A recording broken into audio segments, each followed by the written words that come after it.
अस्सलाम वालेकुम गाइस। कल हमने प्रेशर के ऊपर एक वीडियो अपलोड की है और उसमें हमने एटमॉस्फेरिक प्रेशर भी डिस्कस किया हुआ है। तो आज की इस वीडियो में हम एटमॉस्फेरिक प्रेशर जो है उसको फील करके देखेंगे। फील कैसे करेंगे? यहाँ पे मेरे पास एक गिलास है जो वाटर से भरा हुआ है। यहाँ पे आप लोग देख लें, इसमें क्या है, पानी है। तो इसके ऊपर मैं यहाँ पे क्या करता हूँ, इसके ऊपर एक कागज़ रख के इसको उल्टा कर देता हूँ।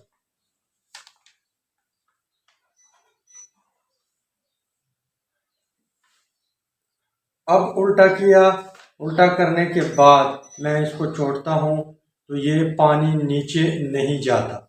क्यों नीचे नहीं जाता? इसलिए नीचे ये वाटर नहीं जाता क्योंकि इस साइड पे, यहाँ पे इस साइड के ऊपर एटमॉस्फेरिक प्रेशर लग रहा है। पानी के ऊपर नीचे ग्रेविटेशनल फोर्स भी लगता है, लेकिन इसके ऊपर इस साइड से एटमॉस्फेरिक प्रेशर लगता है, इसी वजह से पानी नीचे नहीं जाता। इसके अलावा अगर मैं यहाँ पे एक और बोतल में करवाता हूँ और बोतल में सुराख करके फिर हम क्या करते हैं, चेक करते हैं। तो मैं दूसरा कागज़ यहाँ पे उठा के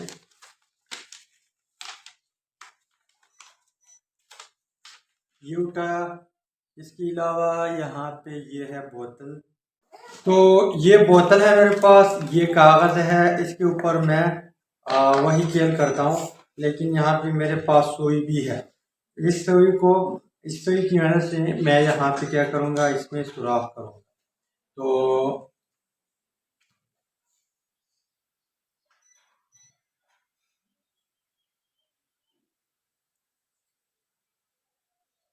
तो अब पानी नीचे नहीं जाता। क्यों नहीं जाता? क्योंकि इस साइड से एटमॉस्फेरिक प्रेशर लग रहा है। लेकिन मैं इसमें क्या करता हूँ, सुराख करता हूँ, तो एटमॉस्फेरिक प्रेशर यहाँ पर भी लगता है, पर ये बोतल जो है, इसकी जो वॉल है, ये रोकता है एटमॉस्फेरिक प्रेशर को। लेकिन जैसे मैं सुराख करूँगा यहाँ पे, तो यहाँ पे जो कागज़ है फौरन देखो। तो ये क्यों ओपन हुआ? ये इसलिए ओपन हुआ क्योंकि जैसे यहाँ पे सुराख हुआ, सुराख की वजह से अब एटमॉस्फेरिक प्रेशर यहाँ पर भी लगता है नीचे, तो इसकी अंदर की तरफ जाता है। तो अंदर जाने से यहाँ पे जो इस साइड पे एटमॉस्फेरिक प्रेशर लग रहा था और इस साइड से अब इक्वल हुआ, ग्रेविटेशनल फोर्स ज़्यादा हुआ, तो फौरन यहाँ पे पानी जो है नीचे चली गई।